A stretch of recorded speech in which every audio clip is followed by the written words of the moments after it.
Dear students, this is Praveen Kumar Agarwal from Management Department. Welcomes you in my today's lecture of Managerial Economics. In today's lecture, we will discuss upon the topic Managerial Use of Break-Even Analysis.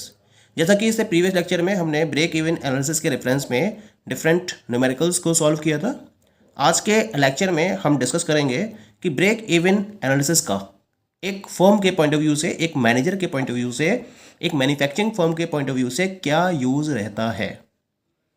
Break even analysis provides policy guidelines regarding the effect of changing conditions on operation and actions of business firms. यानी कि जब हम break even analysis की बात करते हैं तो एक तरीके से ये हमें डिफरेंट चेंजिंग कंडीशंस के इफेक्ट के रिगार्डिंग पॉलिसी की गाइडलाइन प्रोवाइड करती है, जो एक पर्टिकुलर बिजनेस फर्म के ऑपरेशन और एक्शन के ऊपर रहती है। क्योंकि जो एक बिजनेस फर्म है वो डिफरेंट टाइप के ऑपरेशंस को परफॉर्म करती है, डिफरेंट टाइप के एक्शंस को फॉलो करती है। तो अगर कोई भी कंडीशन चेंज होती है तो उसके इफेक्ट को हमें डिटरमाइन करना होता है, और इसमें जो हेल्पफुल रहता है वो break even analysis proper help करती है किसी भी पर्टिकुलर बिजनेस फर्म की इसके रिलेशन में। तो हम इस पॉइंट को ध्यान में रखते हुए ब्रेक इवन एनालिसिस के कुछ इंपॉर्टेंट यूजेस को डिस्कस करते हैं। The very first use is the profit attainment. हम बात करते हैं ब्रेक इवन पॉइंट की। तो जब हम किसी पर्टिकुलर फर्म के पॉइंट ऑफ व्यू से ब्रेक इवन पॉइंट को डिटरमाइन करते हैं और ये ब्रेक इवन पॉइंट अगर हाई लेवल पर डिटरमाइन किया जाता है तो ये क्या इंडिकेट करता है? It indicates the vulnerability of the profit position of the firm. यानी कि जो फर्म है वो एक पर्टिकुलर लॉन्ग पीरियड के बाद अपने प्रॉफिट को अर्न करने की पोजीशन में होगी अगर उसका ब्रेक इवन पॉइंट हाई आता है उस केस में। अब अगर आपको इस बीपी को रिड्यूस करना है तो इसको रिड्यूस करने के लिए आप, और अपने प्रॉफिट को इंक्रीज करने के लिए, क्योंकि जब तक आप अपने बीपी को रिड्यूस नहीं करोगे तब तक आप अपने प्रॉफिट को भी इंक्रीज नहीं कर सकते। तो बीपी को रिड्यूस करना चाहते हो, प्रॉफिट को इंक्रीज करना चाहते हो, तो इसके लिए आपको अपने सेलिंग प्राइस को या तो इंक्रीज करना पड़ेगा या फिर आपको वेरिएबल कॉस्ट को रिड्यूस करना पड़ेगा। क्योंकि हमने फॉर्मूला स्टडी किया था बीपी का, तो बीपी का फॉर्मूला था आपका total fix cost upon sale price minus average variable cost. तो इसके लिए आपको क्या करना पड़ेगा? जो आपका सेलिंग प्राइस है या तो आप उसको इंक्रीज करिए या फिर आप अपने एवरेज वेरिएबल कॉस्ट को कम कर दीजिए। तो दोनों ही केस में आपका बीपी क्या होगा? बीपी कम होना स्टार्ट हो जाएगा, यानी कि कम लेवल पर आपको बीपी मिल जाएगा और उसके बेसिस पर आप अपने प्रॉफिट को इंक्रीज कर सकते हो। या फिर एक तरीका और होता है, आप अपने कंट्रीब्यूशन मार्जिन को इंक्रीज कर लीजिए तो भी आप हाई प्रॉफिट को गेन कर सकते हैं। An appropriate decision may be taken depending upon competitive market condition, the elasticity of demand for firm's product and the efficiency of its operations. इसके साथ साथ जब हम बीपी के अलावा बात करते हैं तो अगर हमें अप्रोप्रिएट डिसीजन को फॉलो करना है प्रॉफिट के रिलेशन में तो हमें देखना होता है कि मार्केट में कॉम्पिटिटिव कंडीशंस क्या हैं, फर्म के प्रोडक्ट की इलास्टिसिटी ऑफ डिमांड क्या है और फर्म के ऑपरेशन की एफिशिएंसी किस लेवल पर है, ये भी आपको इसके साथ साथ चेक करना होता है। It is also possible to know the sales volume to maintain present profits without any change in price or to maintain current profits without any changes in sales volume. अब यहाँ पर ब्रेक इवन एनालिसिस क्या role play करती है? Break even analysis के basis पर हम sales volume को पता कर सकते हैं, वो भी प्रेजेंट प्रॉफिट को मेंटेन करने के लिए, जबकि हम उसके प्राइस में अगर कोई चेंज नहीं करते हैं या फिर हम करंट प्रॉफिट को मेंटेन करना चाहते हैं तो इसके लिए हमें सेल्स वॉल्यूम को चेंज ना करना पड़े। तो इसके रिगार्डिंग भी हम ब्रेक इवन एनालिसिस का यूज करते हैं और उसके बेसिस पर हम पॉसिबल सेल्स वॉल्यूम को डिटरमाइन कर सकते हैं जिससे हम डिजायर्ड प्रॉफिट को अर्न कर सकें। इसके साथ साथ जो ब्रेक इवन एनालिसिस है वो टारगेट प्रॉफिट को अचीव करने में हमें कितने वॉल्यूम ऑफ सेल्स की रिक्वायरमेंट होगी उसको डिटरमाइन करने में भी बहुत ज़्यादा हेल्पफुल होती है। तो इस तरीके से हमें प्रॉपर प्रॉफिट अर्न करना है, अटेन करना है, तो इसके लिए हम प्रॉफिट अटेन करने के लिए ब्रेक इवन एनालिसिस के कॉन्सेप्ट को यूज करते हैं। इसके रिगार्डिंग मैंने डिफरेंट क्वेश्चंस भी सॉल्व किए थे जिसमें मैंने आपको दिखाया था कि अगर टारगेट प्रॉफिट को अचीव करना है तो उसके लिए हमें कितना वॉल्यूम ऑफ सेल्स डिटरमाइन करना होगा। ये मैंने न्यूमेरिकल्स के बेसिस पर भी सॉल्व किए थे। सेकंड जो मैनेजरियल यूज रहता है ब्रेक इवन एनालिसिस का, that is in relation of the price decision. जब हम किसी भी पर्टिकुलर बिजनेस फर्म के मैनेजमेंट की बात करते हैं तो क्या करता है वो फर्म की प्रॉफिट पोजीशन के बेसिस पर प्रोडक्ट के प्राइस को डिसाइड करता है। क्योंकि अगर वो प्राइस को इंक्रीज करेगा तो इसके हिसाब से जो उसका कंट्रीब्यूशन मार्जिन है वो भी क्या होगा, रेज होगा। तो यहां पर पहले देखा जाता है कि फर्म की प्रॉफिट पोजीशन क्या है और उसके बेसिस पर फर्म का जो मैनेजमेंट है वो प्राइस के रिगार्डिंग डिसीजन को फाइनलाइज करता है। और जैसे जैसे ये प्रॉफिट मार्जिन या कंट्रीब्यूशन कम होता चला जाता है उसके हिसाब से ब्रेक इवन पॉइंट भी रिड्यूस हो जाता है। और इसी तरह से अगर हम बात करें कि अगर मैं कंट्रीब्यूशन मार्जिन को रिड्यूस कर रहा हूं तो इसका मतलब क्या होगा, प्राइस रिड्यूस होगा। और प्राइस को रिड्यूस करने के लिए हमें क्या करना पड़ेगा, जो sales of volume of sales है उसको एक्सपेंड करना पड़ेगा, जिससे कि हम प्रीवियस लेवल ऑफ प्रॉफिट को मेंटेन कर सकें। Third managerial use is the safety margin.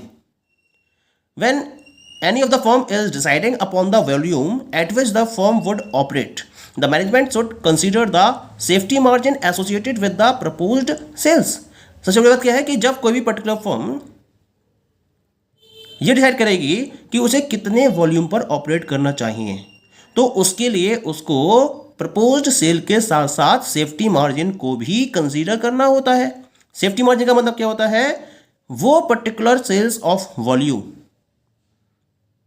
which the firm can afford a decline in sales before it starts suffering losses। यानी कि ये वो लिमिट होती है सेल्स वॉल्यूम की जिससे नीचे अगर फर्म ऑपरेट करेगी तो उसको लॉस होना स्टार्ट हो जाएगा। तो इसी वजह से जब किसी पर्टिकुलर सेल्स वॉल्यूम को डिसाइड किया जाता है तो उसके साथ साथ सेल्स या सेफ्टी मार्जिन को डिटरमाइन किया जाता है। और इसके लिए एक फॉर्मूला होता है, that is sales minus BP upon sales into 100। अगर मान लीजिए कि जो फर्म का सेफ्टी मार्जिन है वो टाइम के साथ साथ लगातार ड्रॉप हो रहा है तो इसका मतलब ये हुआ कि जो फर्म है, the firm's resistance capacity to avoid losses has become proper. यानी कि फर्म अपने लॉस को अवॉइड करने में सक्सेसफुल होती चली जा रही है। तो ये सेफ्टी मार्जिन लगातार क्या होना चाहिए, टाइम पीरियड के साथ साथ ड्रॉप होना जरूरी है। जितना ज़्यादा ड्रॉप होता चला जाएगा फर्म के लॉसेस को अवॉइड करने की रेजिस्टेंस कैपेसिटी है वो उतनी ही प्रॉपर होती चली जाएगी। ठीक है। Next managerial use is the expansion of capacity. Break even analysis also enables a firm to know whether to expand production capacity or not through the installation of additional equipment। भाई एक firm है, operate कर रही है, तो अगर market में demand बढ़ेगी तो एक्सपेंड तो करना ही होगा। अगर वो अपने आप को और प्रॉस्परस करना चाहती है तो ब्रेक इवन एनालिसिस के हेल्प से फर्म ये पता कर सकती है कि उसको अपनी कैपेसिटी या प्रोडक्शन कैपेसिटी को एक्सपेंड करना चाहिए या नहीं, और एडिशनल इक्विपमेंट को इंस्टॉल करना चाहिए या नहीं करना चाहिए। The choice of an appropriate equipment can be made after comparing different ways of doing jobs. यानी कि आप डिफरेंट ऑल्टरनेटिव्स को कंसीडर करते हुए ये चॉइस ले सकते हो कि एप्रोप्रिएट इक्विपमेंट को फॉलो करना चाहिए, इंस्टॉल करना चाहिए या नहीं करना चाहिए। जैसा एक एग्जांपल लेके चलते हैं, अगर मैं स्मॉल क्वांटिटीज़ में गुड्स को प्रोड्यूस कर रहा हूं तो उसके लिए स्मॉल जो सिंपल मशीन्स है वो सफिशिएंट है। लेकिन अगर मैं ज़्यादा क्वांटिटी प्रोड्यूस करना चाहता हूं, बिगर क्वांटिटीज़ को प्रोड्यूस करना चाहता हूं, तो इसके लिए मुझे फास्टर और कॉस्टलियर मशीन्स को एम्प्लॉयड करना ही होगा।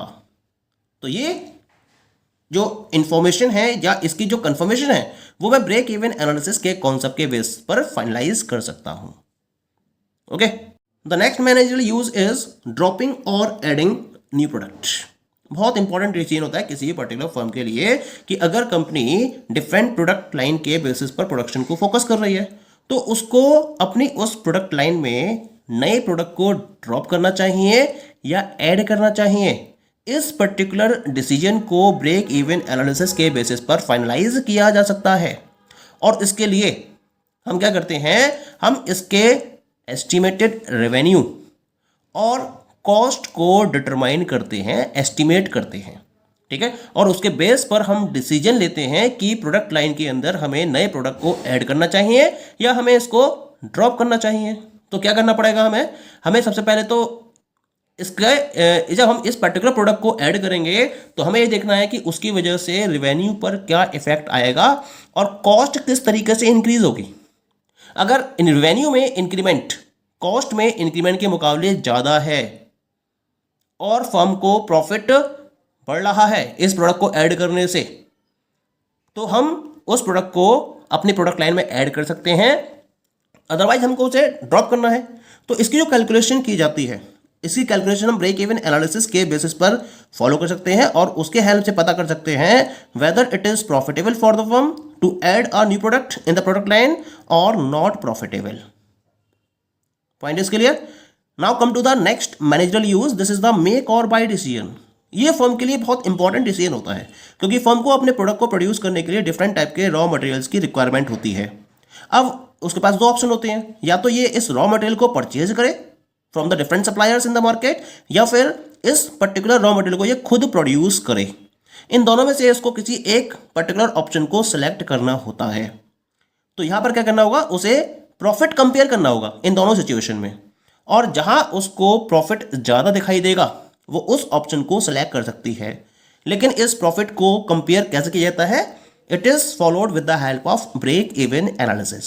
ब्रेक इवन एनालिसिस के कॉन्सेप्ट को फोकस करके फर्म दोनों ही सिचुएशन में प्रॉफिट को कैलकुलेट कर सकती है और फिर कंपैरिजन के बेसिस पर डिसाइड कर सकती है कि उसे उस पर्टिकुलर रॉ मटेरियल को मेक करना चाहिए, प्रोड्यूस करना चाहिए, या फिर उसको सप्लायर से परचेज कर लेना चाहिए। अब अगर फर्म कंपोनेंट को मैन्युफैक्चर करने का डिसीजन ले लेती है तो इसको बहुत सारे फायदे होते हैं। द फर्स्ट बेनिफिट इज कि प्रोडक्ट को जो कंपोनेंट है उसको प्रोड्यूस करने की वजह से जो मोनोपोलिस्ट सप्लायर है उससे प्रोटेक्ट करता है फर्म को। यानी सपोज करिए कि एक पर्टिकुलर सप्लायर है जो मार्केट में अवेलेबल है और वो ज़्यादा रेट पर प्रोडक्ट को प्रोड्यूस कर रहा है, ज़्यादा रेट पर प्रोडक्ट को सेल कर रहा है, तो उस केस में अगर फर्म उस कंपोनेंट को प्रोड्यूस करना स्टार्ट कर देती है तो सबसे पहली बात तो है उस मोनोपोलिस्ट सप्लायर से उसका प्रोटेक्शन हो जाता है।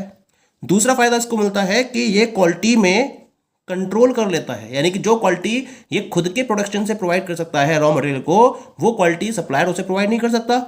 और तीसरा फायदा इसको मिलता है कि जो इसकी असेंबली कॉस्ट है वो कम हो जाती है और उसके कम होने की वजह से कंज्यूमर्स के बीच में इसकी गुडविल इंक्रीज होती है और गुडविल इंक्रीज होने के पॉइंट ऑफ व्यू से इसकी सेल्स भी लगातार इंक्रीज होती चली जाती है।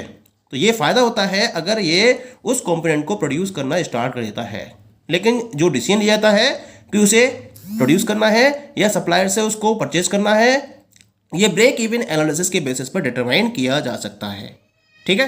And the last managerial use of break even analysis is choice of promotion mix.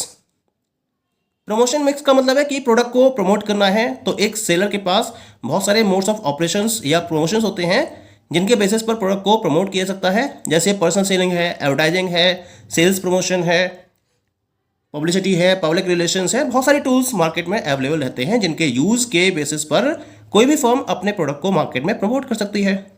अब पॉइंट ये आता है कि प्रमोशन मिक्स में इन वेरियस मोड्स को किस प्रोपोर्शन में फॉलो करना चाहिए, तो ये सेलर टू सेलर डिपेंड करता है और जो सेलर्स हैं वो इसके लिए ब्रेक इवन एनालिसिस के कॉन्सेप्ट को यूज करते हैं। जो ब्रेक इवन एनालिसिस है वो फर्म के लिए हेल्पफुल होती है और उसके बेसिस पर कोई भी पर्टिकुलर फर्म ये डिसाइड कर सकता है कि उसको अपने प्रमोशन मिक्स में इन पर्टिकुलर मोड्स को किस प्रोपोर्शन में फॉलो करना चाहिए। इसके लिए वो ये क्या कर सकता है, वो ये देख सकता है कि जब वो इन पर्टिकुलर कॉस्ट या इन पर्टिकुलर प्रमोशन मेथड्स को यूज़ करता है तो उसकी वजह से जो उसकी एडिशनल फिक्स्ड कॉस्ट है उस पर क्या इफेक्ट पड़ता है और उसकी वजह से उसके ब्रेक इवन पॉइंट पर क्या रिजल्ट निकल कर आता है। इसके बेसिस पर वो डिसाइड कर सकता है कि वो किस पर्टिकुलर मोड को किस रेशियो में अपने प्रमोशन मिक्स में इंक्लूड करें। Okay, so these all are the different managerial uses of break even analysis. Thank you.